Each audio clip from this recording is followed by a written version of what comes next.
देख रहे हैं इंडिया पब्लिक खबर और मैं हूं आपके साथ आकांक्षा। जब किसी भी राज्य में चुनाव करीब आते हैं तो सबसे पहले सभी दलों की ओर से शुरू होता है अपनी पार्टी और गठबंधन को मजबूत बनाने और अपने नेताओं और सहयोगियों के साथ आगे की रणनीति बनाने का सिलसिला। बिहार में इन दिनों कुछ ऐसा ही माहौल देखने को मिल रहा है, जहां इस साल के आखिरी तक बिहार की 243 विधानसभा सीटों पर होने वाले चुनाव को लेकर अभी से तैयारियां शुरू कर दी गई हैं। बता दें कि बिहार में एनडीए और विपक्षी इंडिया गठबंधन के बीच में चुनावी दंगल खेला जाएगा, जिसके लिए दोनों ही गठबंधनों में इन दिनों खटपट नजर आ रही है। एक और जहां एनडीए में शामिल जेडीयू के बीच में अभी तक नेतृत्व को लेकर अनबन सुनने को मिल रही थी, तो वहीं दूसरी ओर विपक्षी इंडिया गठबंधन में भी कांग्रेस और आरजेडी के बीच आगामी विधानसभा चुनाव में बड़े भाई की भूमिका कौन निभाएगा, इस पर मंथन जारी है। इधर कांग्रेस कह रही कि आगामी चुनाव में वो बड़े भाई की भूमिका निभाएगी, तो उधर आरजेडी खुद पूरे चुनाव में पूरी तरह से लीड करना चाहती है और अब इसे लेकर इंडिया गठबंधन में तकरार की स्थिति दिखाई दे रही है। हालांकि आगामी बिहार विधानसभा चुनाव से पहले कांग्रेस हर रोज ये साबित करने की कोशिश कर रही है कि वो इस बार बिहार में अपने अस्तित्व के लिए कुछ भी कर सकती है, जिसके लिए कांग्रेस लगातार ऐसे फैसले ले रही है जिसका संदेश जाता है कि आरजेडी मुखिया लालू प्रसाद यादव और उनकी पार्टी आरजेडी के साए में अब कांग्रेस रहना नहीं चाहती है। बिहार में कांग्रेस के प्रदेश अध्यक्ष अखिलेश प्रसाद सिंह को हटाकर कुटुंबा विधायक राजेश कुमार को बागडोर सौंपने के पीछे का एक कारण ये भी बताया जा रहा है। अभी कुछ दिन पहले ही पार्टी ने इसी कड़ी में राज्य में पलायन रोको नौकरी दो नाम से एक पदयात्रा शुरू की। इस यात्रा का नेतृत्व पार्टी ने अनौपचारिक रूप से कांग्रेस नेता कन्हैया कुमार को सौंप दिया था, ये जानते हुए भी कि लालू परिवार कन्हैया कुमार को शायद ज्यादा पसंद नहीं करता है। जाहिर है कि एक के बाद एक झटका कांग्रेस पार्टी लालू परिवार को दे रही है। इसका सीधा मतलब है कि कांग्रेस आरजेडी और लालू परिवार के छत्रछाया में अब नहीं रहने वाली है। जाहिर है कि कांग्रेस महागठबंधन में रहेगी तो अपने शर्तों पर या फिर दिल्ली की तरह अपनी अलग राह चुनेगी और दिल्ली में कांग्रेस और आम आदमी पार्टी के अलग चुनाव लड़ने पर क्या हुआ ये हम सभी जानते हैं। दरअसल कांग्रेस लगातार दलित राजनीति पर पकड़ बनाने की कोशिश में लगी हुई है।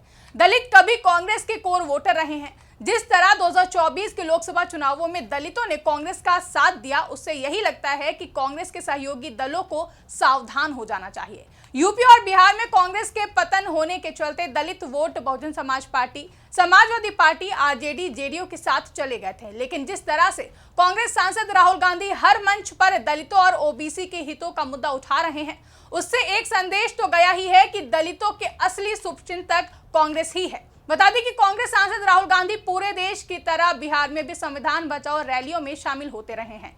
वहीं बीते दिनों बिहार में दलित समाज के बड़े नेता जगलाल चौधरी के जयंती समारोह में भी राहुल गांधी ने भाग लिया था और राहुल गांधी ने इन्हीं कदमों के चलते कई तरह से वोट साधने की भी कोशिश की है। बता दें कि राहुल गांधी के इन्हीं कदमों से दलित वोटर्स में कांग्रेस के लिए पॉजिटिव संदेश गया है। जाहिर है कि कम से कम बिहार में तो दलितों के कांग्रेस के साथ आने की पूरी संभावना जताई जा रही है और यही कारण है कि कांग्रेस ने अपनी तगड़ी रणनीति के तहत अखिलेश प्रसाद की जगह अब विधायक राजेश कुमार को बिहार कांग्रेस का प्रदेश अध्यक्ष बनाकर दलितों को साधने की पूरी कोशिश की है। बता दें कि राजेश कुमार बिहार के कुटुंबा विधानसभा क्षेत्र से विधायक हैं। विधायक राजेश कुमार ने कांग्रेस के टिकट पर 2020 के बिहार विधानसभा चुनाव में बड़ी जीत हासिल की थी। पार्टी ने उन्हें बिहार का प्रदेश अध्यक्ष बनाकर साफ कर दिया है कि 2025 का चुनाव उन्हीं के अगुवाई में लड़ा जाएगा। यहाँ सबसे बड़ी बात यह है कि राजेश कुमार को लालू प्रसाद यादव के छत्रछाया में आते हुए नहीं देखा जा सकता है। यहाँ तक कि जाति जनगणना को लेकर कांग्रेस सांसद राहुल गांधी तो इतना बोल चुके हैं कि अगर आप गूगल या किसी एआई से पूछेंगे जाति जनगणना के असली खिलाड़ी तो वो राहुल गांधी को ही बताएगा। जाहिर है कि देश विदेश का कोई भी मंच या सभा ऐसी नहीं होगी जहां राहुल गांधी को बोलने का मौका मिला हो और उन्होंने जाति जनगणना का मुद्दा ना उठाया हो। हालांकि जाति जनगणना की सबसे पहले बात मंडलवादी पार्टियों ने ही उठाया, लेकिन अब राहुल गांधी ने इस पूरे मुद्दे को पूरी तरह से लपक लिया है। वहीं 2024 में लोकसभा चुनाव में आरजेडी नेता तेजस्वी यादव ने भी जाति जनगणना करने का मुद्दा उठाया और बिहार में जाति आधारित आरक्षण बढ़ाने का श्रेय लिया था। इन सब के बीच पिछले चुनावों में भी राहुल गांधी ने पटना में संविधान सुरक्षा सम्मेलन में जब बिहार में कराए गए जाति जनगणना को ही पूरे तरीके से फर्जी बताकर लालू परिवार को संदेश दे दिया था।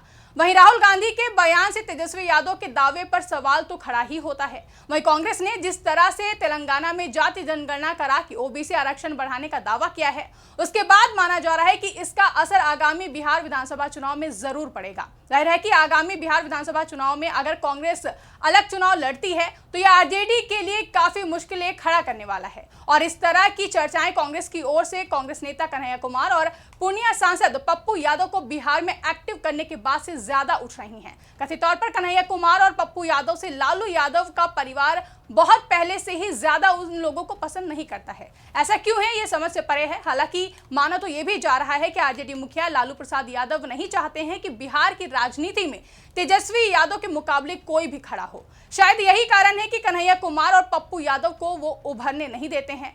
लेकिन इस तर्क में बहुत वजन भी नहीं दिखाई देता है। फिर भी अगर किसी भी कारण ये कन्हैया कुमार और पप्पू यादव लालू परिवार को नहीं सुहाते हैं तो इन्हें आगे करने का मतलब क्या हो सकता है। बता दें कि अब तक बिहार में माना जा रहा है कि आरजेडी के भरोसे कांग्रेस की सांसें चलती रही हैं।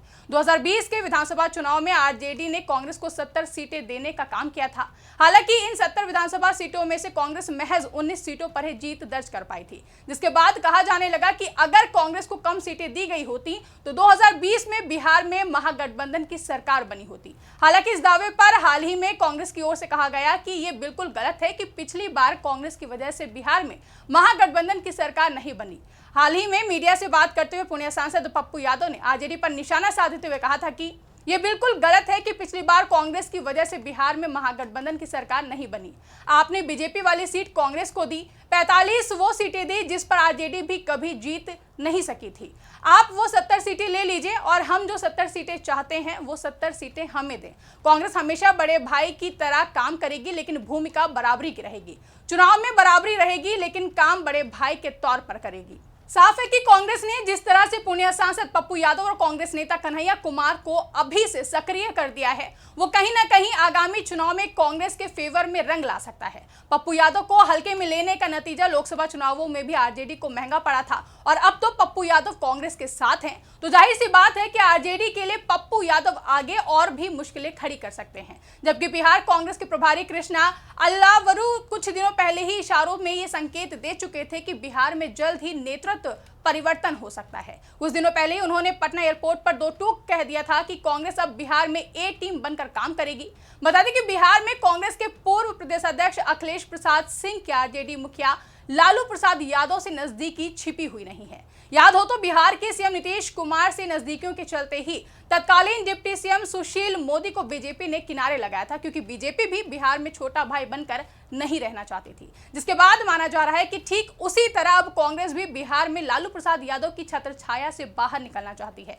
वहीं 2019 में कांग्रेस और आरजेडी के बीच सीट बंटवारे को लेकर सियासी गलियारे में कहा गया था कि अखिलेश प्रसाद सिंह ने ही कांग्रेस और आरजेडी में सीटों पर समझौता करवाने में अहम भूमिका निभाई थी। प्रदेश कांग्रेस के बहुत से नेता चाहते थे कि पार्टी लालू प्रसाद यादव की छत्र छाया से बाहर निकले, लेकिन अखिलेश प्रसाद सिंह के चलते यह संभव नहीं हो पा रहा था। जिसके बाद अब माना जा रहा है कि बिहार में कांग्रेस अब बड़े भाई की भूमिका निभाना चाहती है और दिल्ली की तरह ही शायद बिहार में भी अब कांग्रेस अकेले ही चुनावी मैदान में उतरना चाहती है। आंकड़े बताते हैं कि अगर दिल्ली में आम आदमी पार्टी और कांग्रेस दोनों ने मिलकर चुनाव लड़ा होता तो तस्वीरें आज कुछ और ही होती। हरियाणा में भी दोनों के अलग चुनाव लड़ने के चलते कांग्रेस को नुकसान हुआ था। हालांकि बिहार में कांग्रेस देखने में कमजोर लग सकती है, लेकिन बिहार में कांग्रेस के वोट दलितों और मुसलमानों में ठीक ठाक है। यानी कि अगर बिहार में कांग्रेस अगर अच्छे कैंडिडेट खड़ी करती है तो आगामी बिहार विधानसभा चुनाव में आरजेडी और जेडीयू ही नहीं बल्कि बीजेपी को भी नुकसान हो सकता है। दरअसल स्वर्ण वोटर्स में कांग्रेस की घुसपैठ अभी भी बहुत अच्छी है। बिहार में आरजेडी का मूल आधार दलित, ओबीसी और मुसलमान वोटर्स रहे हैं। जाहिर है कि कांग्रेस आरजेडी के इस वोट बैंक में सेंध लगाने के लिए पूरी तरह से तैयार दिखाई दे रही है, जिसके चलते राजनीतिक गलियारों में चर्चाएं हो रही हैं कि बिहार में कांग्रेस अब आरजेडी को बड़ा झटका देते हुए बड़े भाई की भूमिका निभाने के मूड में है। अब ऐसे में देखना काफी दिलचस्प होगा कि दिल्ली विधानसभा चुनाव की तरह ही कांग्रेस अब आगामी बिहार विधानसभा चुनाव में भी अकेले दम पर ही चुनाव लड़ेगी या फिर नहीं, और अगर बिहार में महागठबंधन से हटकर कांग्रेस चुनाव लड़ती है तो इसका असर किस पर पड़ेगा, खुद कांग्रेस पर या फिर आरजेडी पर? आपको क्या लगता है, कमेंट करके हमें जरूर बताएं। साथ ही ऐसी ही तमाम बड़ी खबरों के लिए हमारे YouTube चैनल को सब्सक्राइब करना ना भूलें।